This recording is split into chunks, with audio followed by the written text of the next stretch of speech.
Dobrodošli and welcome back to Michelle's Slovenska kuhinja. Do I have the most delicious episode in store for you? We're going to be making a rabbit ragu. It is truly one of the most perfect meals for a cold and snowy winter's day. We're going to be using a dry red wine so you'll be able to enjoy a glass or two as it simmers down. Today I'm going to be serving it over pasta, but it's equally as good served over a pillow of polenta or even just a fresh loaf of bread. Are you ready? Let's get started.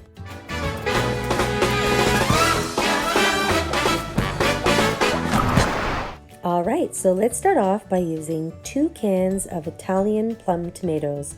And if you notice, I'm using a large bowl. And yes, I know I'm a little old school. I like to use my hands to squish the tomatoes. All right, so we're just going to set those tomatoes aside, and then we're going to be taking a large pot and then adding 1/4 cup of unsalted butter and about 1/4 to 1/2 cup of olive oil. We're going to let that melt down. Okay, so now we're ready for the small rack of cut up baby riblets. We're just going to cook these a little in the oil and butter for about 2 minutes. And then we're going to add our rabbit. We're using about a 3.5 to 4 pound rabbit, and we've actually boned it and cut up the meat to about 1-inch pieces. So there's probably about 1.5 to 2 pounds of meat. And we're just going to let this cook together for about 2 to 3 minutes.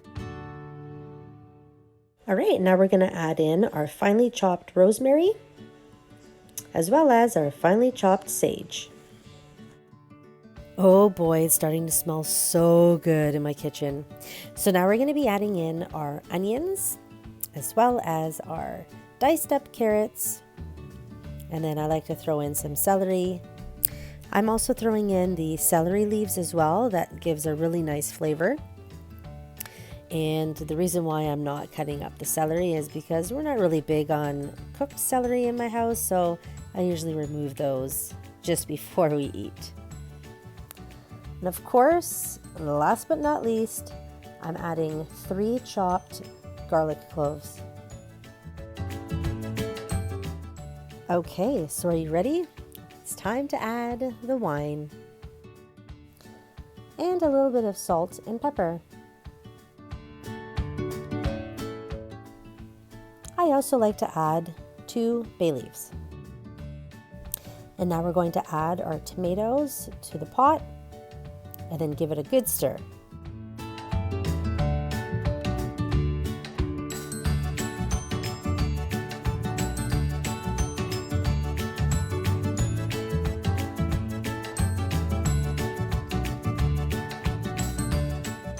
Remember I said we boned the rabbit? You didn't think I'd discard all those bones, did you? So what we did was we placed them inside a cheesecloth, tied it up, and now I'm adding it back into the ragu. We're going to let it cook and simmer down. It's going to add the most delicious flavor to the ragu. So I'm just going to add a little bit more water to make sure that it's completely covered. I'm going to increase the temperature to about a medium. And then once the ragu starts to simmer, I'm going to lower the heat on low, and I'm going to let it simmer down for about 1 hour and 15 minutes. If only I could somehow get you to smell the delicious aromas that are happening in my house right now. We're almost there, just a little bit longer. Okay, so it's been about 1.5 hours total of cooking and simmering time. We are going to remove the cheesecloth with the bones, and then we will be ready to put this all together. I'm going to be pouring this delicious ragu over some pasta.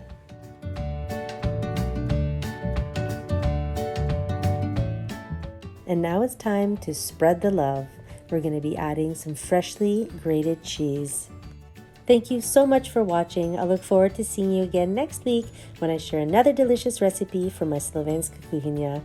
Until then, na zdravje and Dober Tek. Adio!